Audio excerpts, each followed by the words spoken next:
Locked On Podcast Network and BetOnline present NFL Key Predictions. The local team experts of Locked On NFL give you the inside knowledge on the biggest games of the week and betting advice from the field's leading experts. You are Locked On NFL Key Predictions.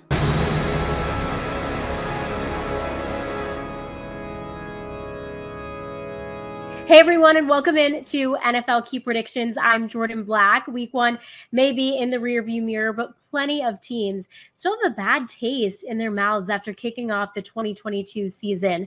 It's not always easy to bounce back from a Week 1 loss, or any loss for that matter. We know there are no easy wins in the NFL. Week 2 has us taking a deeper dive into a number of games, 5 games to be exact, starting with 2 divisional matchups that our Locked On experts are going to help us take a deep dive into. So let's get started. We kick things off in the NFC South, where the Saints play host to the Buccaneers. It's not often Tom Brady throwing for 212 passing yards equals a Tampa Bay win, but when Leonard Fournette has 127 rushing yards and the defense surrenders just 3 points, it's a good recipe for a win. Now, New Orleans will look to test the Bucs more than the Cowboys did last week, and the return of Michael Thomas to the top of the NFL talent pool can go a long way. In addition to connecting 7 times for 100-plus yards with Jarvis Landry, quarterback Jameis Winston passed for 269 yards, 2 touchdowns, most importantly, no interceptions. Winston now has 17 touchdowns and just 3 interceptions in 8 career starts with the Saints, while also being the franchise leader in passing yards and passing touchdowns. He's got 121 of those with the Buccaneers. Ross Jackson from Locked On Saints breaks down the NFC South bout with James Yarcho and David Harrison from Locked On Bucs. For this game, I think the Saints can actually pull this game with a win. And the thing that I think will make the difference is, and the thing that changed my mind, it was seeing Michael Thomas all throughout training camp and just how ready this guy was. But then watching it all come to fruition against one of the NFL's best corners in AJ Terrell just this past weekend, when it mattered the most. I mean, down 16, when some wide receivers would, I don't know, take their jersey off and exit, dancing in the back of the end zone. You know what I mean?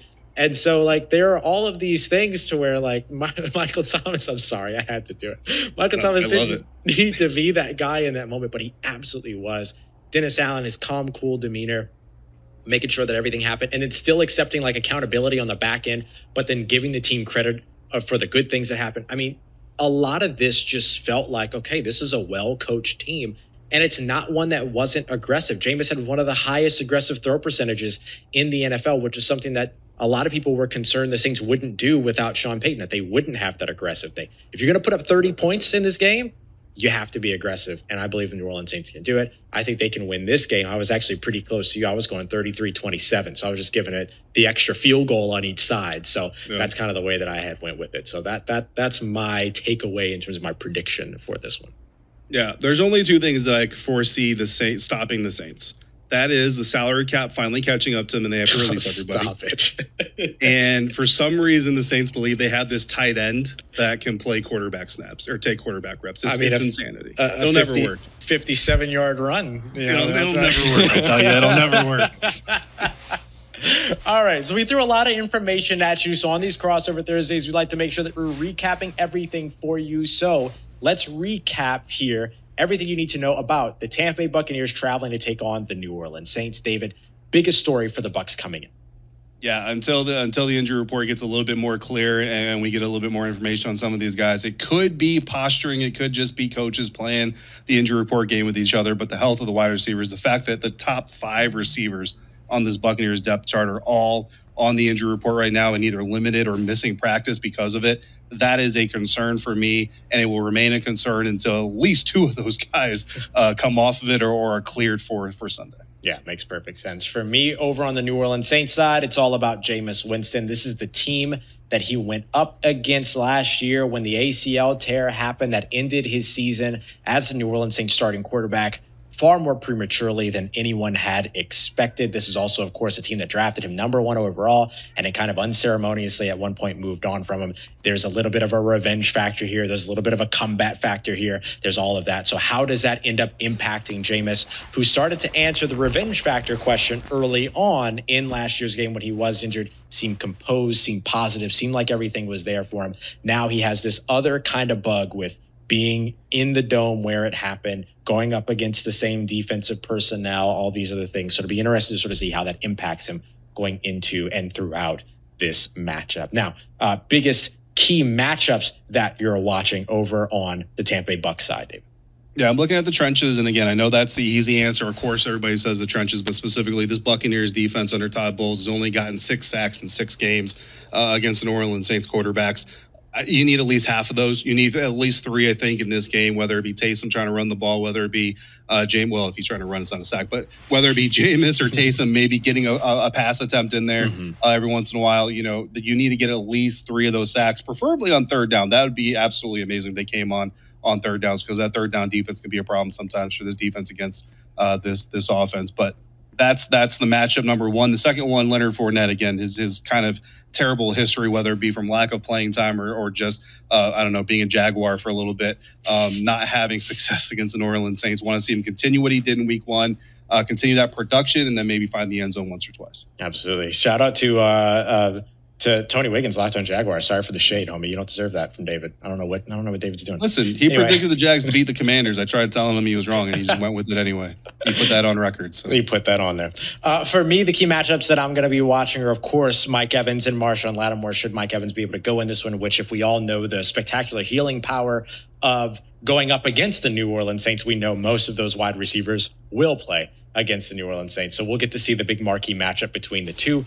Just as a quick recap, ahead of last year's matchups against the Tampa Bay Buccaneers, Marshawn Lattimore in 13 games had only allowed 9 catches on 20 receptions for an average of 51.4 yards per game. And against other competitors, Mike Evans' average was around 81.7 yards per game last year. It was under that 57.8 yards per game in terms of both of the matchups between these two. So Marshawn Lattimore should be able to continue his dominance in terms of his matchup with Mike Evans. And then the intriguing thing for me is just going to be watching this head coach matchup. Very happy for both of these guys kind of stepping into similar roles here as defensive coordinators into head coaches. Really good stuff over on both sides for Dennis Allen, the head coach of the New Orleans Saints, and Todd Bowles, the head coach of the Tampa Bay Buccaneers. And finally, just let me hear that score prediction one more time.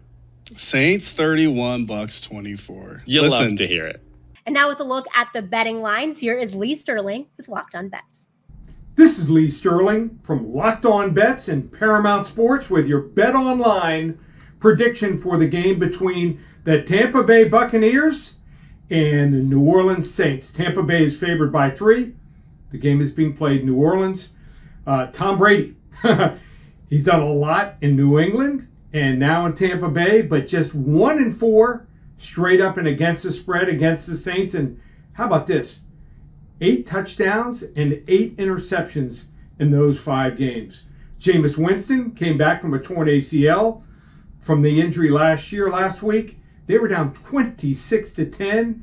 They overcame that deficit to win with a field goal. Less than 10 seconds to go, 27-26.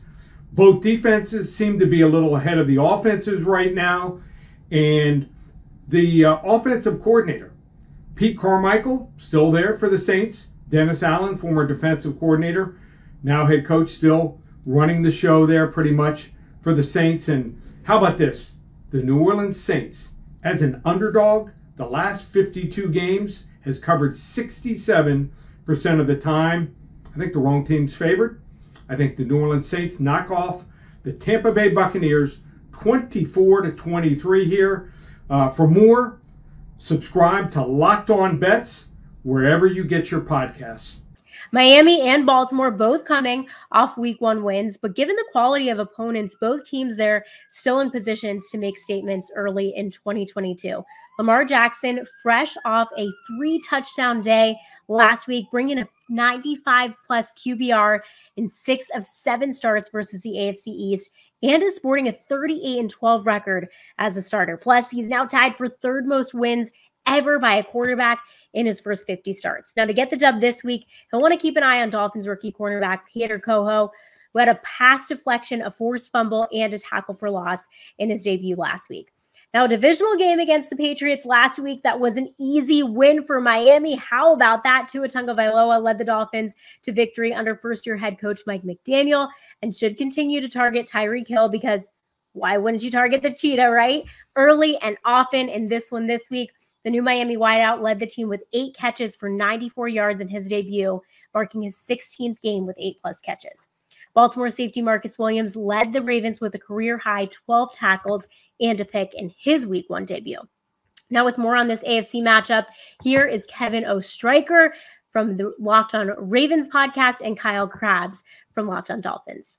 We'll say last season, this game was 22-10 Dolphins. There was a defensive score by Miami that you saw. So it was a game that I would say was dominated by the defenses. Do you think this is another repeat of that? Yeah, I look at the talent that's available for both defenses in the front, and I think that's a pretty good advantage for both sides of the ball. I know having Ronnie Stanley back is helpful for Baltimore in this matchup, and Teron Armstead is apparently status up in the air. I'd be very surprised. I know he gets a lot of veteran maintenance days. Miami's pretty dialed in on their guys that do and don't need practice to try to reduce the wear and tear and hopefully keep them ready to play. But if those two left tackles play in this game, I think it gives you some opportunities to have some really strong wins. But I do ultimately think the defensive talent for both teams holds a nice edge over both offenses. And it's who wins the turnover battle, who can create the most explosive plays. And you talked about, Baltimore looking to take shots down the field with play action passing. Miami probably going to be a little bit more dependent on misdirection and the actual explosive speed that they have on the outside. So I think the pathway to success for both teams really does lie on the line of scrimmage, and I think both defenses have that opportunity. And who's going to make a couple plays? I think this is one of those games where you're going to see 2 or 3 bounces of the ball is going to dictate who ends up coming out of this game with a victory. I think it's going to be pretty closely contested. I agree with you. And I think for both sides, it's a matter of how do they respond to the areas where I think both teams might be looking to capitalize on. I know Miami, with the ability that they showed in last year's game to blitz Lamar Jackson, to blitz this offense and really cause some trouble. I mean, if you're an offense and you're seeing all these guys up the line and everybody's coming, part of the reason or part of the way that you can counter that is with the short passing game. Screen passes being well executed, kind of extending the run game a little bit with some screen passes, which, I mean, Baltimore has had a lot of trouble with screen passes over the last couple of seasons. We saw a successful screen against the Jets that the Ravens ran, and everybody was like, oh, it's a successful screen. Like, yeah. What's happening here? It's been a point of contention for a couple of years. So to see that happening, look, if you have 6-7 guys running at you, you can put blockers in space against smaller defensive backs, whoever it may be out there, and you can run screen passes. You can get the short game going, and that will, if you're Baltimore, have the Dolphins respect that. If you're the Dolphins, are able to put Baltimore in some second and long situations, kind of force their hand a little bit. It's so much easier for an offense, Kyle, and I know you know this, to get into second and short situations, and then you have so many other options. If you're put into a 2nd and 10, 2nd and 11, there are so many different options. So I agree. It does probably come down to a bounce of the ball or 2 here because of just how much talent this team, or both teams honestly, do have. But from a final score perspective, is this a 1-possession game to you? Is it coming down to the wire? Is it on the leg of a Justin Tucker here? Are you looking at that way, or how do you see this game going? Well, I'm glad you mentioned special teams because both of these kickers, you feel like you pass the 40-yard line, you've got a pretty good chance to get points. So when I think about this game, I think Lamar Jackson is too dynamic and explosive. Mark Andrews is too good for you to expect, well, they're not going to move the ball, right? Like, this isn't going to be a game where you get to the end and Baltimore has 210 yards of offense. So your hope is, okay, force kicks, right? So when I do that tally on both sides, as both of these offenses move the ball and they get down into the red zone, I think the tightness that's going to be really brought in when the field shortens will lead to both Justin Tucker and Jason Sanders playing prominent roles in this matchup, which has me inclined to say, we'll probably have 3 or 4 scoring possessions for both teams, but who can convert touchdowns versus field goals? So I am a Dolphins podcast, so I will pick the Dolphins to win a closely contested game. But I would say this is potentially like 20-17 is the kind of final score, and it's really just who gets that extra touchdown versus a field goal type dynamic. But I'm going to put the homer hat on here respectfully and wear it for the Dolphins to hopefully avoid Baltimore getting revenge for the apparently infamous cover 0 game. Yes, a very infamous game over here in Baltimore, definitely, Kyle. I'm gonna put the homer hat on myself here. I wouldn't expect anything less. I think again we're on the same wavelength in terms of it probably coming down to a kick or two with a ball bounce here or there. I have it as 23-21 Baltimore. I mean, again, it's one of these games where both teams. You have so much time. I mean, secondary-wise, first of all, you just look there. How can Lamar Jackson and Tua Tagovailoa be able to push the ball down the field if they can do that? I think for Baltimore is the ability, hopefully, for them to be able to counter the cover 0 blitzes when they do come, right? We're not sure what the Dolphins' game plan is going to be 100% here, but based off of last year, if it is anything similar, and I know there's a lot of changes for both teams from what happened last season, I think that the Ravens, they are better prepared. The Ravens have said they've watched a lot of film in that game. They have prepared themselves for this game. With Baltimore continuing their AFC East tour, they will play all 4 AFC East teams in the first 4 weeks of the season here. You have the Jets first, Dolphins, Patriots, Bills. I think it's important for them to get this win. I'm not calling a game in week 2 a must win, but you could look in December and say, wow, the Ravens really should have won that game. And if they did, they'd be in a better situation. So for me, I think it is a 23-21 Baltimore victory just based off of, I'll say, the Justin Tucker effect. I think that is what it will come down to because we've seen it so many times where Justin Tucker just becomes automatic. And so I'm going with Justin Tucker over Jason Sanders personally. But again, this is a game that really could go either way. BetOnline has the coverage for the lines ahead of this matchup in Baltimore. This is BetOnline All Access. This weekend we'll see Dolphins and Ravens. Here's Drew Butler, Jonathan Casillas, and Anthony Becht. A big-time tilt in the AFC as the Miami Dolphins head to Baltimore to take on the Ravens. Anthony, the Ravens are 3.5-point favorites. The total, 43.5. Yeah, nice win by the Dolphins last week. I'm not quite sold on Tua. Lamar, look, he had everything against him with the contract talks. He still showed out. I don't like the hook there, 3.5, but I am going to go with the Ravens in this one. Yeah, a huge win by the Dolphins week 1. I think they're the second best team in the AFC East with a stud head coach in Mike McDaniels. Look, I'm picking the Dolphins. I know the Ravens are good and they still got Lamar Jackson, but I like those points. Yeah, big time here for the Ravens defense. I like their front 7. Watch that defensive line to pressure Tua and make it hard for the Dolphins offense. I'll lay the 3.5. Thanks, guys. Get Dolphins, Ravens, and all of your NFL action at BetOnline. BetOnline, where the game starts. Turo is the world's largest car sharing marketplace. With Turo, you can book any car you want, wherever you want it, from a community of local hosts across the US, Canada, and the UK. Ditch boring rentals and find your drive at Turo.com. Facing Aaron Rodgers is rarely a good thing, and coming off an uninspiring week for Green Bay could spell disaster for the Chicago Bears. At home at Lambeau, Rodgers had a total of 22 touchdowns and a 113.8 rating and 8 home starts last season. He'll look to continue ownership of Chicago on Sunday Night Football again this year. And he could continue to look to A.J. Dillon, who's been productive, to say the least, on Sunday Night Football. He not only led the team with 91 scrimmage yards, but also had 50-plus in 10 of his last 11 games and 4 rushing touchdowns in his past 4 appearances on Sundays. While Green Bay is building a strong defensive unit of its own, quarterback Justin Fields will aim for his 10th start in a row with 20-plus rushing yards and balance using his arm and legs, as he had 2 passing touchdowns and 74 rushing yards in his last meeting with the Packers. The Chicago defense and linebacker Roquan Smith will aim to keep the Green Bay offense in check. Smith had 82 tackles in 9 road games last season, also entering the matchup with 5-plus tackles in 5 of his last 6 games versus Green Bay. Peter Bukowski from Locked On Packers joins Lauren Cox from Locked On Chicago to preview this NFC North rivalry game. On Packers and Locked On Bears, whichever one you listen to, your first listen every day. Be sure to check out Peacock and Williamson, their NFL show. Brian Peacock, and former NFL scout Matt Williamson bring you all the big stories around the NFL. So you are up to date on everything going on around the league. You can find it on the Odyssey app or wherever you get podcasts.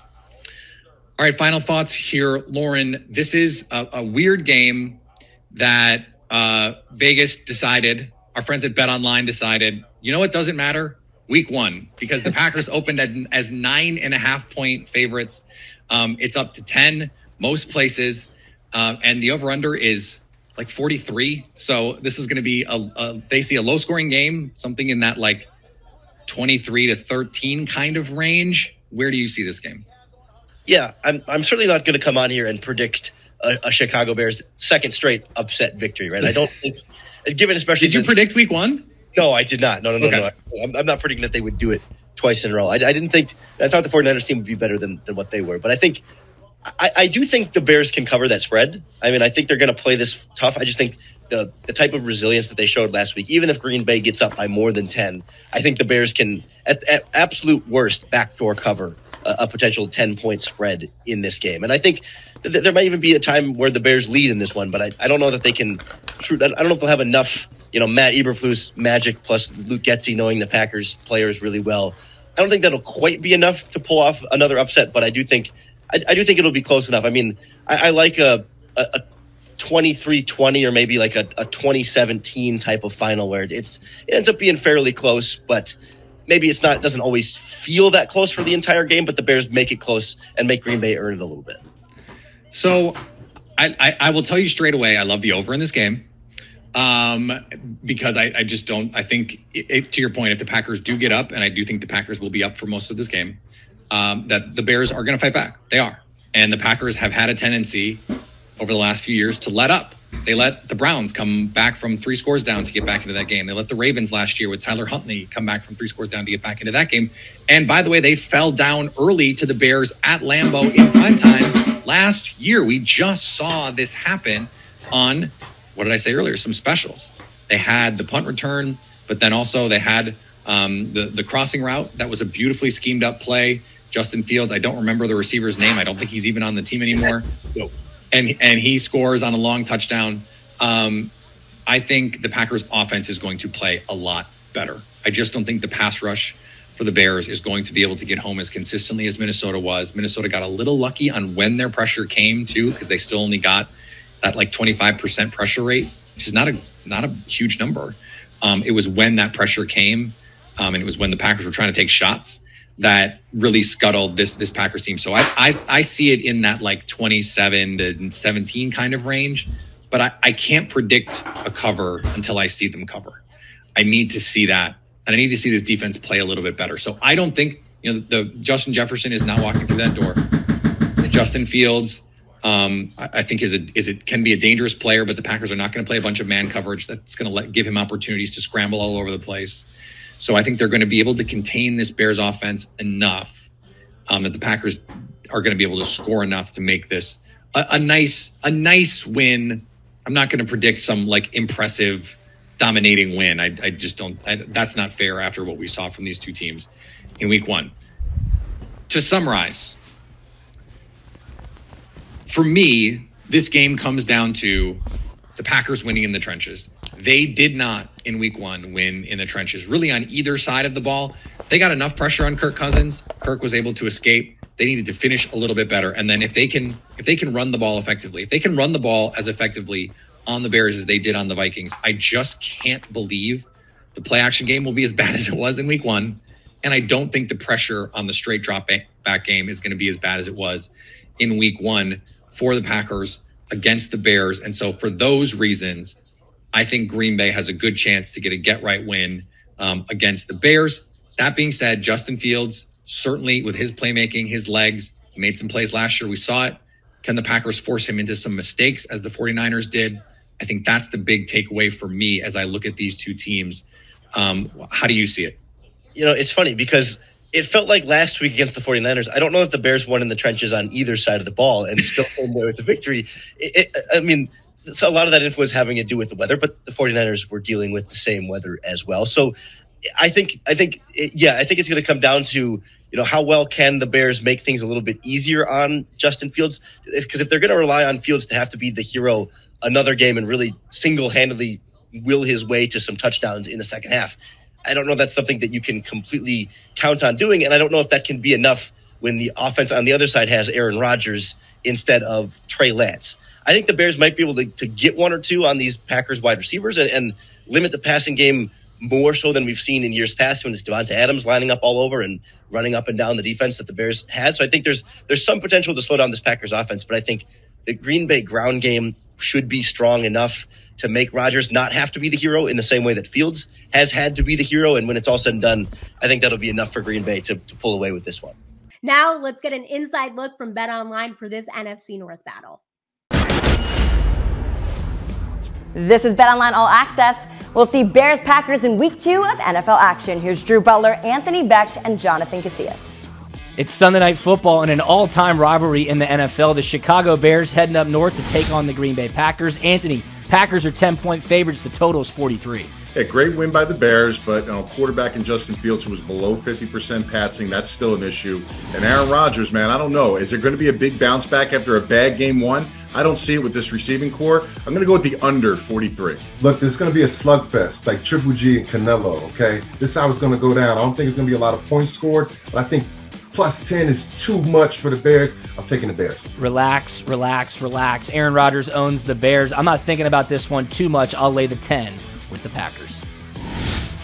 Thanks, fellas. Well, be sure to get Bears, Packers, and all of your NFL action at BetOnline. BetOnline, where the game starts. BetOnline.net is your number one source for all of your pro and college football betting needs and sports info this season. BetOnline is also your continued source for all of your sports wagering information, including live betting, esports, and scores. Head to the website today or use your mobile device to learn more about the trends and action. BetOnline, where the game starts. What's up? Oh, I'm just compiling all the top sports scores, news, and odds so I can make the very best picks. Me too. BetOnline.net. Get into the action anytime, anywhere at BetOnline.net. The Buffalo Bills are considered a top favorite to win it all this season, and nothing from week one suggests otherwise. Even with 2 interceptions on the day, quarterback Josh Allen completed nearly 84% of his passes for 297 yards and 3 touchdowns last week. With a win over the Rams, Allen achieved his 7th career game with 3+ touchdown passes and a rushing touchdown, which already ranks 3rd most all time in his young career. Now, quarterback Ryan Tannehill completed just about 60% of his passes against the New York Giants. Combined with a modest performance from Derrick Henry after missing the second half of 2021, the Titans watched a Randy Bullock field goal and a Week 1 win drift out of reach. Joe Marino from the Locked On Bills podcast and Tyler Rowland from Locked On Titans have the preview for this one. Joe, like I was just hinting at, I'm a little worried in this one. Now, every year when the Titans, well, at least last year, maybe the year before that, when the Titans go up against the Bills are favored. It looks like the Bills should win, and the Titans always find a way to keep it close, and as you've seen the last 2 years, the Titans find a way to win.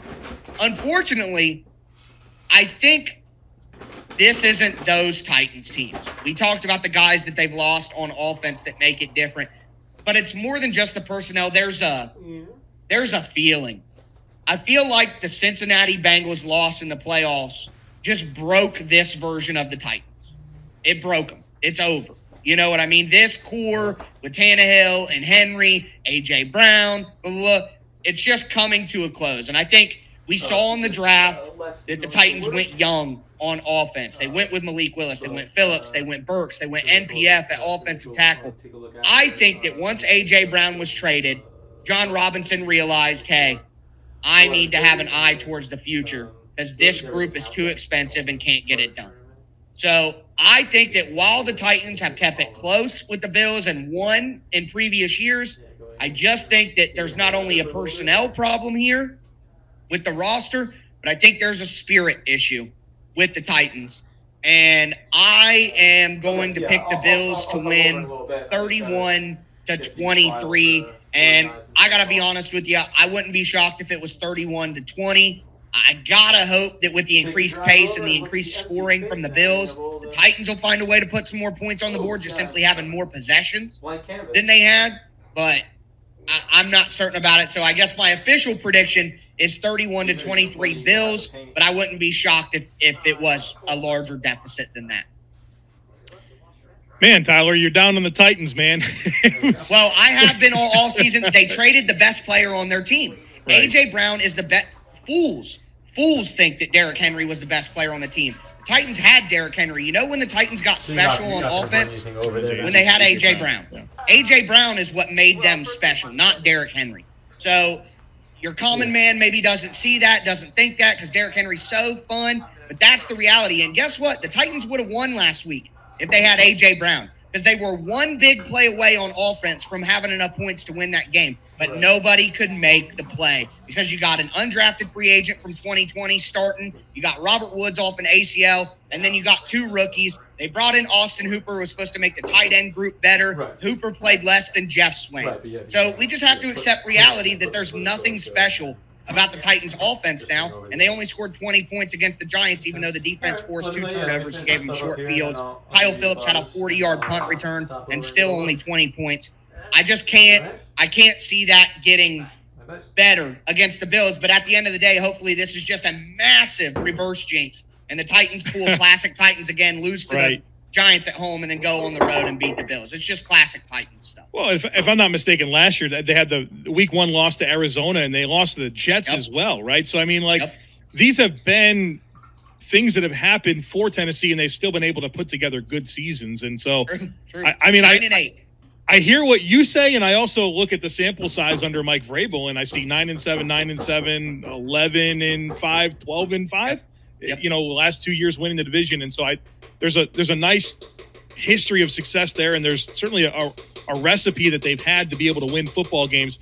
Tyler, I do think it's an uphill climb for Tennessee on Monday night. For as much as I do think there's a lot of good opportunity for Mike Vrabel to rally the troops and create that chip and us against the world.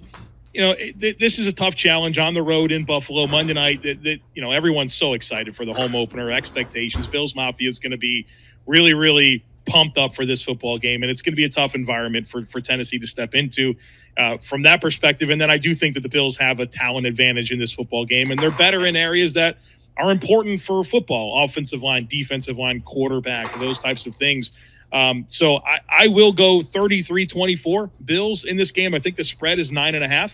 And you know, like you said, there, Tennessee does find a way to keep it close against Buffalo. They kind of beat them pretty bad a couple of years ago. It was like 42-17 or something. It was a pretty lopsided game, but the other two, I think the Bills won late the first 2 years, and then obviously year. Nick Williams dropped. The Titans had an open touchdown in the end zone, and Nick Williams dropped it through his hands in 2018. I'll never forget that. Yeah. So yeah, I'm going 33-24. It's an uphill climb for Tennessee. I think they need things to go right for them. They're going to need some turnovers. They're going to need Derrick Henry to be vintage Derrick Henry and play mistake-free on offense. I think that's a tough script. Now the look at the betting lines. Let's check in with Lee Sterling and Locked On Bets. This is Lee Sterling from Locked On Bets and Paramount Sports with your BetOnline prediction for the game between the Buffalo Bills at home laying 10 points against the Tennessee Titans. Now, on paper, Buffalo, best team in the NFL. They're the Super Bowl favorite right now in almost everyone's eyes. Tennessee, their linebacker and best pass rusher, Harold Landry, is out for the year with a torn ACL. But don't underestimate head coach Mike Vrabel of the Tennessee Titans. Great game planner. He is a great and master motivator here. The running back, Derrick Henry, looked healthy again, 82 rushing yards in the opening week.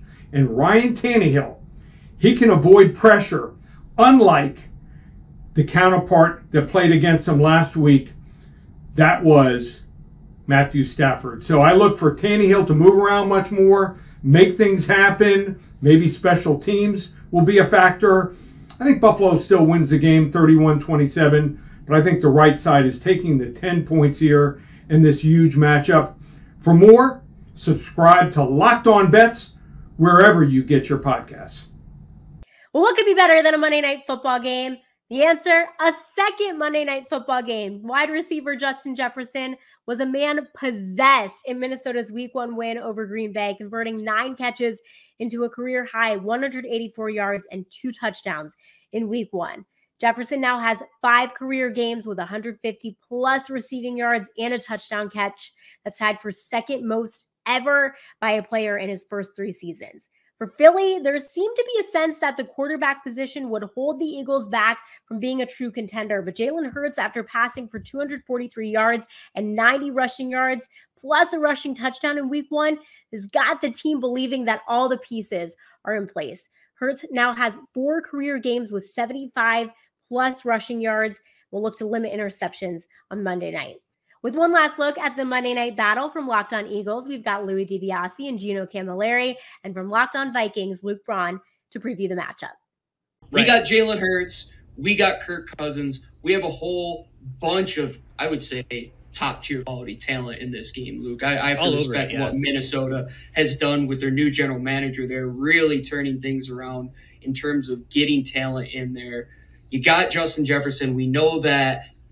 What do you think will be the amount of points your defense lets up, and how many points do you think are ultimately scored in this game? Because I want to get your over and under in this one. I'll give you how many points I think the Eagles will let up, and then we could suffice a total overall score here. Okay, we'll do this together. I like it.